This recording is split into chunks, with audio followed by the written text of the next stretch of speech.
কৃষ্ণনগর রাজ্যের রাজার বউ ছিল ভীষণ অহংকারী। রাজার বউ টমটম গাড়িতে টগবগিয়ে যখন যাচ্ছিল, তখনই তার টমটম গাড়ির সামনে এক খরগোশ এসে পড়ে। আর এটা দেখে তো রাজার বউয়ের মেজাজ অনেক গরম হয়ে যায়। আরে, আমার গাড়ির সামনে কে এসে পড়লো? কার এত বড় সাহস, দেখি তো গিয়ে। ও, তুই সামান্য একটা খরগোশ হয়ে আমার গাড়ির সামনে এসে পড়েছিস? তোর সাহস তো কম নয়। রানীমা, ক্ষমা করবেন আমাকে। আপনার কথার জবাব না দিয়ে আমি আর পারলাম না। এই পথ আপনার, আমার আর বনের সবার চলার অধিকার আছে। আমি আপনার গাড়ির সামনে এসে পড়িনি, বরং আপনি প্রচন্ড গতিতে গাড়ি চালিয়ে আমার সামনে এসেছেন। অন্যায়টা আপনার, রানীমা। বদমাশ, তোর সাহস তো কম না? তুই নিজে অন্যায় করে আমার উপর দোষ চাপিয়ে দিচ্ছিস। এক্ষুনি প্রহরীকে খবর দিয়ে তোকে অন্ধকার কুঠিরিতে বন্দি করে রাখবো আমি। খরগোশের কথা শুনে রানী ভীষণ রেগে যায় আর প্রহরীকে খবর দেয়। প্রহরী রানীর আদেশ অনুযায়ী খরগোশকে বন্দি করে নিয়ে যেতে থাকে। এ কেমন রাজ্যে থাকি, সত্যি কথা বললে কিনা শাস্তি পেতে হয়। আপনার অন্যায় বিধাতা সইবে না, সইবে না। খরগোশ কান্না করতে থাকে আর প্রহরী খরগোশকে নিয়ে গিয়ে বন্দি করে রাখে। এভাবে অহংকারী রানীর কারণে বনের সব প্রহরীরা হয়রানির শিকার হতে থাকে। একদিন, কি রানী, তুমি ব্যাগ গোছাচ্ছ কেন? কোথাও যাবে নাকি? ইগল, আমি আমাদের রাজ্য ঘুরতে প্রহরীদের নিয়ে যাব আর কদিন পর রাজ্যে ফিরবো। আমি দেখতে চাই কি কি আছে আমাদের এই রাজ্যে। রানী, বাহিরের পরিবেশ ভালো না, প্রহরী নিয়ে তুমি যেও না, তোমার বিপদ হতে পারে। ইগল, তোমাকে না বলেছি আমি যাব, তার মানে আমি যাবই যাব। আমাকে কেউ আটকাতে পারবে না, বুঝেছো? ইগলি রাজাকে এভাবে বলে প্রহরীদের নিয়ে টমটম গাড়িতে করে বেরিয়ে যায়। আর যেতে যেতে তারা এক গভীর জঙ্গলে চলে আসে। রানীমা, এই জঙ্গল অনেক গভীর, আপনার জন্য বিপজ্জনক হয়ে যাবে। এখানে আপনি নামবেন না রানীমা। চুপ করো প্রহরী, আমি এখানেই নামবো। এই জঙ্গল আমার পছন্দ হয়েছে। রানী ইগলি কথা বলে টমটম গাড়ি থেকে নেমে পড়ে আর গভীর জঙ্গলের দিকে এগোতে থাকে।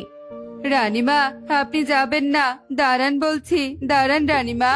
রানী ইগলি প্রহরীদের কোনো কথাই শোনে না, তাই বাধ্য হয়ে প্রহরীরা রানীর পিছু পিছু যেতে থাকে। এভাবেই তারা অনেকটা পথ পেরিয়ে যায়। তারপর ইগলির চোখ যায় একটা সোনার ঘরের দিকে। এ কি, সোনার ঘর? এই জঙ্গলে আবার কে সোনার ঘর বানিয়েছে? এই রাজ্যে তো সবাই গরিব।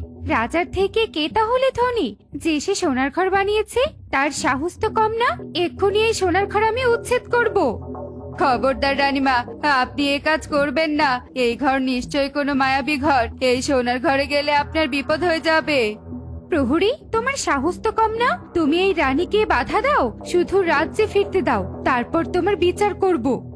রানী রাগে গজগজ করতে করতে সোনার ঘরে প্রবেশ করে আর সোনার ঘরে প্রবেশ করার সাথে সাথে রানী বন্দী হয়ে যায়।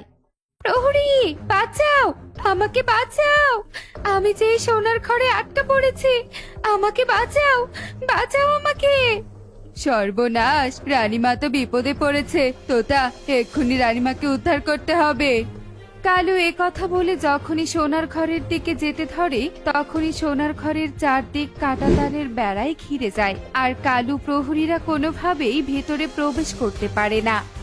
কি তোতা, আমরা তো ভেতরে প্রবেশ করতে পারছি না, তাহলে রানীমাকে উদ্ধার করব কি করে? কালু প্রহরী এসব বলতে না বলতেই সোনার ঘরের সামনে এক কালো কুৎসিত ডাইনি প্রকট হয়। পারবি না, পারবি না তোরা এই রানীকে উদ্ধার করতে? রানী যে আমার পাতা ফাতে পা দিয়েছে।